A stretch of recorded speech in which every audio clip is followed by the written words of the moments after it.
To Jesus for the cleansing power. Are you washed in the blood of the Lamb? Are you fully trusting in His grace this hour? Are you washed in the blood of the Lamb? Are you Jesu Kristu uyinkosi. Ngibingelela ibandla lenkosi. Ngiyabingelela kubakhethwa bakaNkulunkulu ubaba wethu osezulwini. Ngiyanibingelela ey'ndaweni zonke lapho nikhona. Mina eningayikhethanga nina, kodwa enikhethwe nguye uNkulunkulu uqobo. Ngithunyiwe-ke bazalwane umyalezo enguzwile ewusho obewusho embonweni ukuthi kuyavalwa ngo-12 asitshela abafundisi. Kumele abafundisi bephuthume benze umsebenzi okumele bewenze ngoba sekuseduze ukuthi kushaye u-12. Engikholwa ukuthi-ke ngokwewashi likaNkulunkulu ngikholwa ukuthi alifani naleli lethu, ngoba kwelethu nje kade eshayile u-12, kodwa kwelikaNkulunkulu engikhuluma ngalo ukuthi sekuseduze kuvalwe. Elithi izwi likaNkulunkulu onendlebe makezwe lokhu akushoyo, ongcwele oqinisile onesihluthulelo sikaDavide. Yena ovula kungavali muntu, noma kuthiwa usevalile futhi akekho ongavula. Lapho ngibonile embonweni abantwana laba abathunjelwe kuma-drugs, abathunjelwe kwiwunga, ey'dakamizweni ey'nhlobonhlobo, sebeze bashiya amakhaya. Laba bantwana bazalwane kwelikamoya basehlathini, kunehlathi abathunjelwe kuyo, sebephila leyo mpilo yasehlathini esithi thina bantu masibabuka ngendlela uNkulunkulu angababuki ngayo, kodwa kuyithina esisuke sibabuka ngaleyo ndlela. Sibabona sebenjengabantu abaphila impilo yobulwane, engathi sekufe ngisho unembeza. Benza noma yini nje inqobo uma bethole lama-drugs abawadlayo. uNkulunkulu uyabathanda bazalwane. Ngifisa ukusho lokho ukuthi uNkulunkulu uyabathanda njengalokhu nathi esithanda. uNkulunkulu namhlanje uveze ukuthi kuney'nceku zakhe kubona. uNkulunkulu uveze ukuthi abayifuni le mpilo abayiphilayo, khona abangasayifuni le mpilo abayiphilayo. Bakhala kuNkulunkulu ey'nhlizweni zabo, kepha thina asisaliboni ikusasa kubona, kodwa uNkulunkulu usanemicabango emihle ngabo. uNkulunkulu uthe mayebaveza, ubaveza bazama ukushintsha impilo yabo. Sebaphumile kuleli hlathi bangaphandle kwalo. Ngibabona iy'ngubo zabo lezi ey'hlala ey'ngcolile bayayiwasha bazenza zibe mhlophe, sezi-clean. Bayazama bayawasha kodwa bayalidinga uncedo, bayalidinga usizo lwabazalwane. Ngase ngikhonjiswa ukuthi siyababalekela abantu abasekuthunjweni noma sebedinga ukusizwa, bekhala kuNkulunkulu uNkulunkulu bazalwane beke thina emhlabeni ukuthi sibe usizo kubantu abasekuthunjweni, kepha thina ngempakamo esinayo nokwahlulela esinakho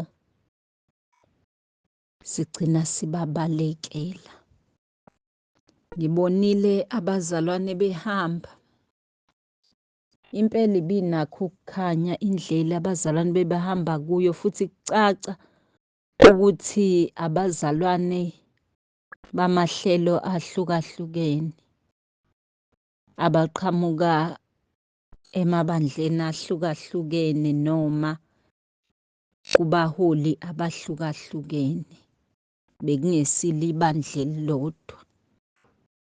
Kepha laba bazalwane bebonakala behamba kucaca ukuthi bayaliwe ukuthi abahambe endleleni. Le ndlela ibiyindlela e-right, enokukhanya. Akukho ububi kuleya ndlela engibonile, ngaphandle kokuthi isenzo sethu. Lapho laba basekuthunjweni befuna ukuphuma kule mpilo, nabo bebefuna ukuza kule ndlela abazalwane bebehamba kuyo. Kwasho ukuthi akekho ozobasiza. Ngiyakhumbula bazalwane ukuthi size sibaqambe ngisho amagama angawafuni uNkulunkulu. Ngiyakhumbula nami mhla iNkosi ingiyekisa lelo gama ababizwa ngalo. Embonweni ngangimbona owayehamba phambi kwami, kuwumuntu nje owayehamba phambi kwami, njengoba abantu besuke bey'hambela nje ezweni esiphila kulo noma emhlabeni. Uma ngabe ehamba lo muntu bese kuqhamuka lo mfana obonakalayo ukuthi udla ama-drugs, ebese esondela kulo muntu ezama ukumkhuthuza, bese ngiyamemeza mina, ngibize leli gama ababizwa ngalo. Ngithi nanti lifuna ukukukhuthuza, ngithi ngixwayisa lo muntu. Ngokuphazima-ke so ingelosi kaNkulunkulu yayisihambisana nami sikwa-right hand side. Yafike yakhuluma amazwi kumina. La mazwi akuJohani, ngokaJohani 3 verse 17. Ukuthi ngokuba uNkulunkulu kayithumelanga indodana ezweni ukuba yahlulele izwe, kodwa ukuba izwe lisindiswe ngayo.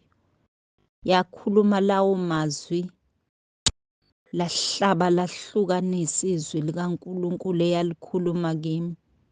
Ngathi mangiphaphama lapho ngathatha isinqumo ukuthi angisayi kubuye ngiphinde ngibahlulele abantu, ngibabiza ngezici nempilo abayiphilayo, ngibaqambe igama noma ngibabize ngaleli gama ababizwa ngalo. uNkulunkulu wayengivezela ukuthi akayithandi lento esiyenzayo bazalwane. Nginalokhu ukuthi iNkosi uJesu njoba ingezanga ukuba yahlulele izwe, kodwa ukuba izosindisa izwe. uNkulunkulu eyithumile emhlabeni. Ngike ngafikelwa umbuzo othi, thina sithunywe ukuzokwahlulela yini izwe na? Engathi umzalwane nomzalwane engayibuza ukuthi wenza khona yini akuthunyelwe emhlabeni, ngoba sonke sithunyiwe la emhlabeni singabantwana bakaNkulunkulu. Le mpilo esiyiphilayo noma izinto esizenzayo yizona yini esithunyelwe ukuthi sizozenza emhlabeni. iNkosi uJesu yathunywa ezweni ukuba izwe lisindiswe ngayo. Thina sibonakala sehlulela, kodwa yona ayizange indodana kaNkulunkulu ukwehlulela izwe, kodwa yeza ukuba izwe lisindiswe ngayo. Lokhu ukuthi sibize abantu ngamagama ikhona yini esikuthunyiwe ukuthi sizobabiza ngezici sibahlulele ngezinto abazenzayo?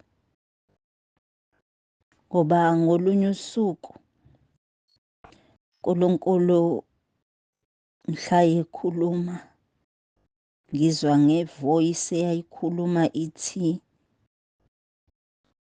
ongumxoshwa kubantu akasiyo umxoshwa kimi.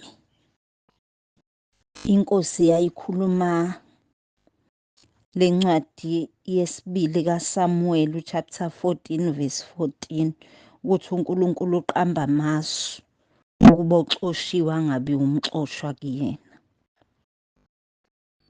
Thina abantu siyabaxosha, siyabahlulela, sibalahle, kodwa uNkulunkulu akabalahli. Singcono yini thina kuneNkosi uJesu? Singcono yini thina kunoNkulunkulu? Singcono yini bazalwane? Njengoba siyibeka thina sibe ngabehluleli babantu, size sibaqamba amagama ngezinto abazenzayo. uNkulunkulu akathokozi ngalokho. uNkulunkulu akathokozi. Namhlanje iNkosi ize yaveza ngisho umzalwane obe nempakamo ukuthi singabazalwane besibaningi kukhona indlu njengoba kusuke kukhonzwa. Sihlangene futhi nakhona kuwa abazalwane abavela emahlelweni ahlukahlukene njengoba bekade kuhanjwa kuleya ndlela. Uma ngabe sikule ndlu kube njengoba kusuke kade kukhonzwa, mhlampe kusakwi-break bayaphuma abantu bayochama beshawa umoya noma kuyadliwa kulawo ma-break abakhona ey'nkonzweni. Imvama uma kuyizinkonzo zey'nsuku ey'ningi. Kuthi kusakuleyo break, kuthi kusahanjwa kuyiwa abafuna ukuya emathoyilethi beye emathoyilethi.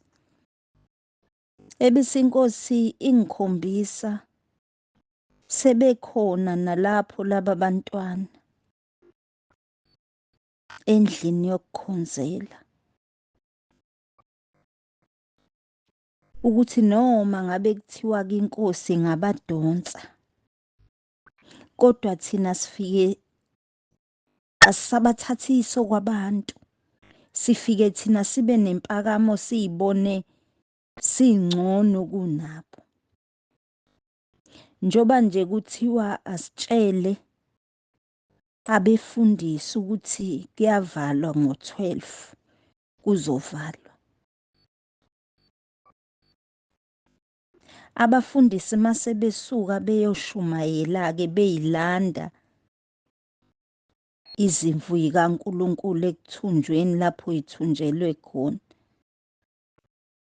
Ngoba kube khona isimo somuntu kaNkulunkulu obephakathi kwabo laba bantwana ngesikhathi bezama ukushintsha impilo yabo. Uye lowo ogcotshiweyo kaNkulunkulu okhulume lawo mazwi kubazalwane bebehamba kuleyo ndlela. Ethi akuphuthunywe kutshelwa abafundisi ukuthi sekuzovalwa. Kuyavalwa ngo-12.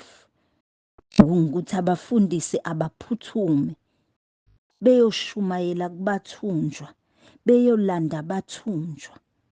Ileyo bazalwane imeseji yanamhlanje. Ngiyacela ukuthi osezwile lo myalezo adlulise le message ey'ngcekweni kaNkulunkulu kubagcotshwa. ukuthi uNkulunkulu uma esevala akekho ozovula. Akungabi bikho umfundisi ozokhala ngethuba angalisebenzisanga. uNkulunkulu ufuna kuyiwe kubathunjwa, kuyolandwa abasekuthunjweni, hhayi lento esiyenzayo sibabukise okuyilwane noma bona sebefuna ukushintsha iy'mpilo zabo. Kepha yithina esiqhelayo ukubona kunokuba sibasize. Ngangokuthi noma sesiphakathi ey'ndlini zokukhonzela, uNkulunkulu uveze lokho ukuthi noma ngabe kuthiwa-ke sebeshunyayeziwe bangene ey'ndlini zokukhonzela, uNkulunkulu ubona impakamo futhi kuthina sile bandla. Ngoba kuthi masekuyiwa emathoyilethi kuthe sekuhanjwa abantu beyochama beshawa umoya, wase omunye wabomama mfundisi, bekukhona ngisho omama mfundisi, abafundisi, abazalwane. Kwacaca ukuthi kwawona ama-bathroom akhona, amathoyilethi ahlukanisiwe, khona awabakhethekile. Kuyoba buhlungu bazalwane, sesithola ukuthi laba esibabeka ezingeni elingcono eliphezulu bakhethekile bona. Sesithola ukuthi kanti bebengakhethekile kuNkulunkulu, ngoba uNkulunkulu ubona nezinto esingayiboni thina. Siyabaphakamisa abaholi emabandleni, nabo begcine betholi ukuba ithuba lokuphakama, bebe nempakamo, bebukele phansi abantu uNkulunkulu angababukeli phansi. Abantu abalandwe uNkulunkulu ngecebo lakhe ukuba bezomkhonza uNkulunkulu. uNkulunkulu uveze namhlanje ukuthi emabandleni sifike sibaphakamele. Ngangokuthi uNkulunkulu ungenze ngalandela ebebeya kulawo mathoyilethi ukuyochama kulawo mathoyilethi, engibe sengizwa sebesixosha laba abanye abangomama mfundisi, bexosha nazo lezi y'ngane. Bethi hayi hambani niye kulawo khona sezingeni eliphansi, mese kuba khona okuthiwa wabafundisi.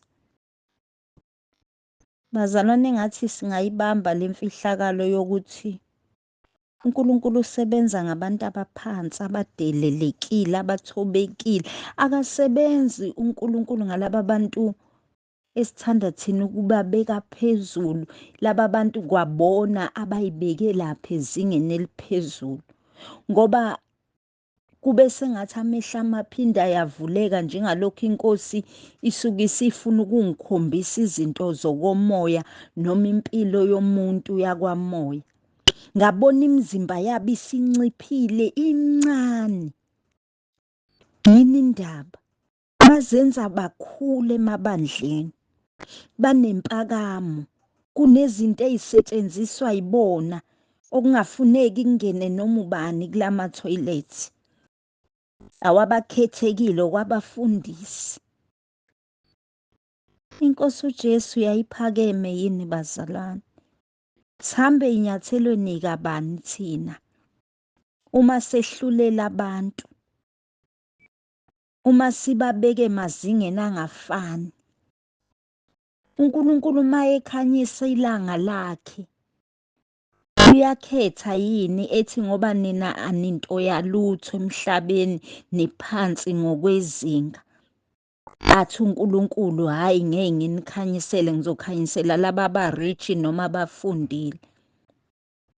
Asikhumbuleni izwi likaNkulunkulu uma lisitshela ukuthi bamangala ngabaphostoli beNkosi uJesu ngoba kwakwazeka ukuthi bayimifunda nje abafundile, kodwa indlela uNkulunkulu wayebasebenzisa ngayo Kuyisayini lokho bazalwane ukuthi uNkulunkulu akakusebenzisi ngokuthi uhamba ngemoto engakanani, ukhothanyelwa kangakanani emphakathini noma ebandleni, uphuma emzini onjani. Akasebenzi kanjalo uNkulunkulu. Ingakho ethi iy'ndlela zakhe ayifani nezethu. uNkulunkulu kakhulu usebenza ngabadelelekile. Laba thina sibabuka sibadelele, sibabone bengafanelekile nokuthi bengathinta ezethu izinto. Bhasobha ungaphakami kanti usuhamba wedwa. Kanti inkazimulo kaNkulunkulu kudala isukile kuwe, usukhothamelwa abazalwane nje. Kodwa awusahambi naNkulunkulu ngenxa yempakamo, ngoba uNkulunkulu uthe maye ngivula amehlo isibili, okungukuthi esengibukisa kwelikamoya, ngabona imizimba yabo isimncane, ngaze ngamangala ukuthi hawu, laba kade bebakhulu nje, kade benemizimba emikhulu emide ekhulile kunalena, base bebabancane kanjena manje. Okungukuthi bancinyane emehlweni kaNkulunkulu, noma emabandleni bengenziwa bakhulu, kodwa ngale mpilo abayiphilayo ukuthi bona bangcono kunabanye abazalwane, le mpakamo ekubona benza bebe bancanyana. Ngoba uNkulunkulu uma uyiphakamisa uyakuthobisa. Asiqapheleni bazalwane. Bayafuna ukulungisa impilo yabo ingceku kaNkulunkulu ney'ngcekukazi enithunyelwe ukushumayela ivangeli noma ukushumayela izwi likaNkulunkulu. uNkulunkulu uthi sekuzovalwa ngo-12. Kuzovalwa ngo-12 ewashini likaNkulunkulu. Bhasobha ungayisoli. Usushumayelile, waprofetha, wadumisa, waphulukisa, wenza ini nani, kodwa kutholakale ukuthi awuyenzanga inkonzo yokulanda abasekuthunjweni. Ngifike lo mbuzo ukuthi mawuhamba edrobheni ubabona laba bantwana bengcolile benjalo bephila lempilo abayiphilayo, ngabe emehlweni akho uyabona yini ukuthi khona iy'ngceku kaNkulunkulu phakathi kwabo? uNkulunkulu uveza isimanga ukuthi kunabagcotshwa bakhe abathunjiwe lapha kuyiwunga, abathunjwe kuma-drugs. Ufuna belandwe uNkulunkulu. Bazalwane, akangashayi u-12 ewashini likaNkulunkulu bengashunyayeziwe laba bantu abasekuthunjweni. Izwi likaNkulunkulu kuMarku chapter 10 uvesi 43 novesi 44. Izwi likaNkulunkulu lisivezela ukuthi ofuna ukuba mkhulu phakathi kwenu makabe yisikhonzi senu. Indlela kaNkulunkulu bazalwane ayifani nezethu.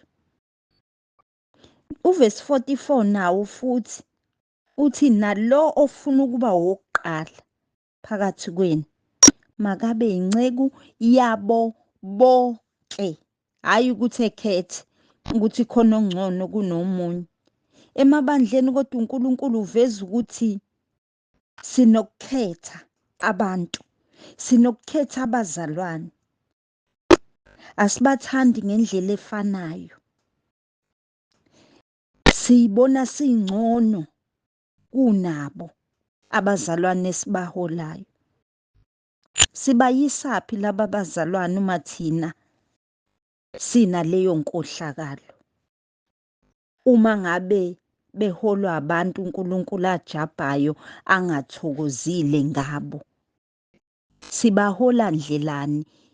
Isiphi isifundo noma iyiphi inkambo esithi abayifunde kithi? uma thina siphakeme kangaka. Ayimthokozisa uNkulunkulu leyo ukuthi kube khona izinto zomama mfundisi ezingathintwa abazalwane, kube khona izinto zobaba mfundisi okungasetshenziswa abazalwane. Muva nje kulezi iy'nsuku ngisho iy'tulo, khona iy'tulo okungathi ezamakhosi, ukuthi inkosi ethile, inkosi ethile. Nkosi Jesu sisize. Uyaziwa uma ungena ebandleni elithile uyibona yihlukile iy'tulo ey'bizayo, akuhlali noma ubani, kuhlala umama mfundisi nobaba umfundisi. Kuvelaphi lokho endlini kaNkulunkulu? Siyabaphakamisa laba bantu, siyabalimaza, sibafaka impakamo,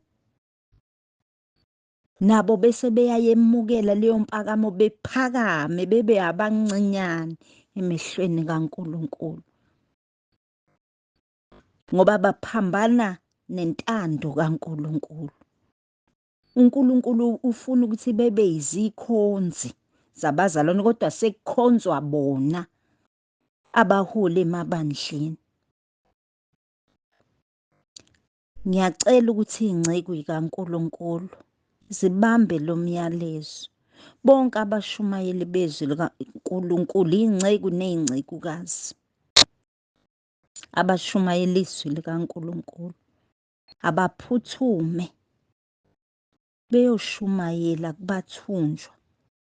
uNkulunkulu ufuna kulandwe abagcotshwa bakhe laphaya kuma-drugs. Phuthumani u-12 engakashayi ewashini likaNkulunkulu, ngoba kwashaya u-12 kuzovalwa. Uyoyilandulela uthini? Uyothi uwenzile umsebenzi obuthunyiwe la emhlabeni. Bhasopa ungabi sengozini yokuthi inkosi uJesu ifakaze nangawe mholi webandla elithile ukuthi angikwazi. Usabathe uyayibalela inkosi, hawu Nkosi, yimi lo engaprofetha ngawe, yimi lo Nkosi engangenza ukuthi nokuthi endlini yakho yokukukhonza. Athi dedani benzi bobubi, anginazi. Kuyoba buhlungu bazalwane. Omunye uke wafakaza ngokuthi ethathiwe eyezulwini, uthi ngesingaye wayeseyibona esesebenze kakhulu emhlabeni. Mase kuvulwa incwadi laphaya ezulwini esefika khona, waba njengomuntu ophupha eshonile, kwangathi uyadutshulwa uyashona ephusheni. Wayiswa ezulwini. Mayifika ithathwa lomqingo, uthi incwadi enkulu, usuku nosuku kuyabhalwa into oyenzayo la emhlabeni. Uthi wamangala kabi ey'ntweni ezinhle azenzile, kuseyamapheji ambalwa, inqwaba yamapheji akenze lutho. Nathi kasingabi nokuyikhohlisa baholi emabandleni, siy'tshela ukuthi sisebenzile kanti sifana nabangasebenzile ngenxa yokuthi nebesikwenza besikwenza sigcwele impakamo. Inkosi uJesu lapha ngokukaJohane chapter 9 verse 4 ithi ngimele ukwenza umsebenzi ongithumileyo kusesemini, ngoba buyeza ubusuku lapho kungesebenze muntu khona. Ungaficwa ubusuku mgcotshwa kaNkulunkulu, kanti awukakabalanda abasekuthunjweni. uNkulunkulu ufuna sihambe siye lapho bekhona, siyobashumayeza, siyobatshela ukuthi uNkulunkulu uyabathanda. Sishumayele behlatshwe yizwi, bephume kule mpilo abakuyona. Akuze ukwehla yena uNkulunkulu, kodwa uthembe iy'sebenzi zakhe ey'khona emhlabeni, uthuma zona. Sekuzovalwa, usuzoshaya u-12. Mase kuvaliwe, uma evala yena kube kusavula muntu.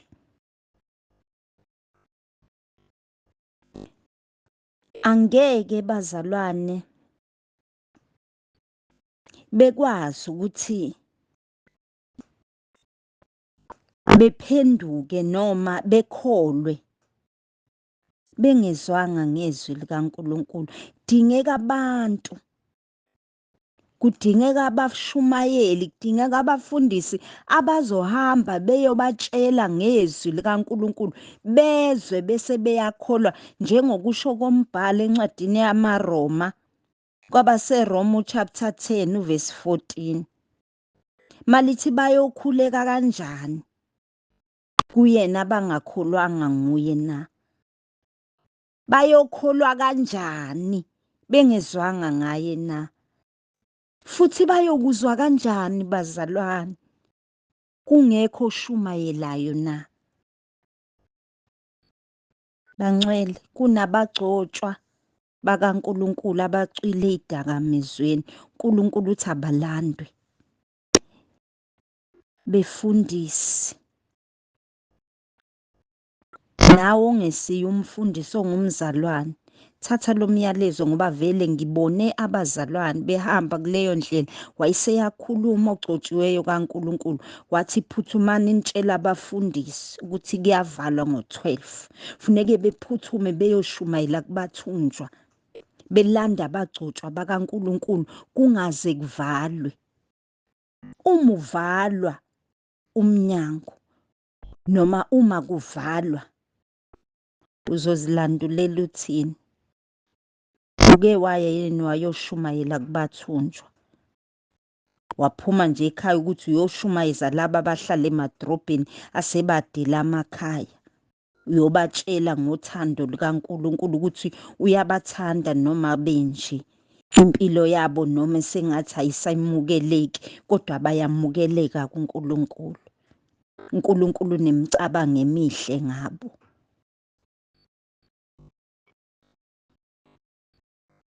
Bayozwa kanjani kungekho oshumayelayo? Bayokwazi kanjani ukuthi uNkulunkulu usabathanda akabadelile uma kungekho oshumayelayo? Akangashayi u-12 ewashini likaNkulunkulu, sekuseduze shaye, kodwa akangashayi ungayenzanga le nkonzo. Umyalezo wanamhlanje lowo, kuyavalwa ngo-12. Phuthuma mshumayeli wezwi likaNkulunkulu, uyoshumayela kubathunjwa bephenduke, abagcotshwa bakaNkulunkulu abasekuthunjweni. Beze emabandleni, mase befikile emabandleni siyeke ukubabandlulula ngoba uNkulunkulu uvezile ukuthi kunobandlululo olukhona endlini kaNkulunkulu. Emabandleni siyabandlulula, sizofike sibabone kungafanele ukuthi bengene la endlini ngisho ey'ncane, khona ey'khethekile okungangeni noma ubani khona. Ngisho nasekudleni noma ngabe kuthiwa sekuyadliwa, bona babukelwa phansi kukho konke, engathi nje bengathola okudelelekile, izinto ey'bhedayo y'fanele bona. Kanti bangabenhliziyo kaNkulunkulu. Kunabagcotshwa bakaNkulunkulu abasekuthunjweni, kuthiwa akangashayi u-12 ngoba kwashaya u-12 kuyavalwa. Nxa sekuvaliwe ngeke usakwazi ukuyobalanda. Phuthuma kuseyisikhathi. Laphaya kuTimothewu wesibili chapter 4 verse 2. Uma ngabe inceku kaNkulunkulu umpostoli uPawuli eluleka uTimothewu, umtshela ukuthi akashumayele izwi aqinise, noma kuyisikhathi noma kungesiso, asola akhuza yali, ngakho konke ukubekezela nokufundisa. Badinga ukubekezelelwa laba bantu abasekuthunjweni. Kubonakele namhlanje iNkosi ingikhombisile ukuthi kwabona abayithandi leya mpilo, okungukuthi bayabubula ey'nhlizweni zabo, bayakhala kuNkulunkulu, bafuna umuntu nje ozoma phambi kwabo abatshele ukuthi nabo bangabantu, ebanika igama lokuthi babalulekile, ebanika igama lokuthi basangaphuma kulokhu yakuthunjwa. kodwa kuswelakele akekho. Sishumayezana sodwa endlini kaNkulunkulu, kwakhona endlini kaNkulunkulu futhi sinempakamo, sihlukene sisodwa. Ngangokuthi uNkulunkulu uveza ukuthi kuyothi noma kukhona abawuzwayo lo myalezo bese bephuthuma kubathunjwa bebashumayeze bengene endlini kaNkulunkulu abathunjwa, uNkulunkulu uveza ukuthi futhi bazofike bebandlululwe sebephakathi. Sebelandiwe kulelo hlathi lokuthunjwa. Befike belinyazwe endlini kaNkulunkulu. uNkulunkulu anibusise bazalwane. uNkulunkulu asisize sikwenze akushiloyo. Bazalwane, embonweni ngibone kutshelwa abazalwane ukuthi abaphuthume beyotshela abafundisi. Ngiyacela uma uyibona ukuthi awusiyo umfundisi, mhlampe uthi hayi le myalezo awuqondene nami, ngiyacela udlulise umyalezo ukuthi akuphuthunywe kuyoshunyayelwa kubathunjwa. Laba bantu abahlele emadrobheni, abahlele ey'nkalweni, uNkulunkulu uyabathanda njengoba nawe ekuthanda. uNkulunkulu unemicabango emihle ngabo njengalokhu enemicabango emihle ngawe. uNkulunkulu anibusise. Bayozwa kanjani kungekho oshumayelayo? Romans 10:14. Jesu Kristu inkosi akangashayi u-12 kuze kuvalwe umnyango singakwenzanga lokhu uNkulunkulu asithuma khona emhlabeni. Amen.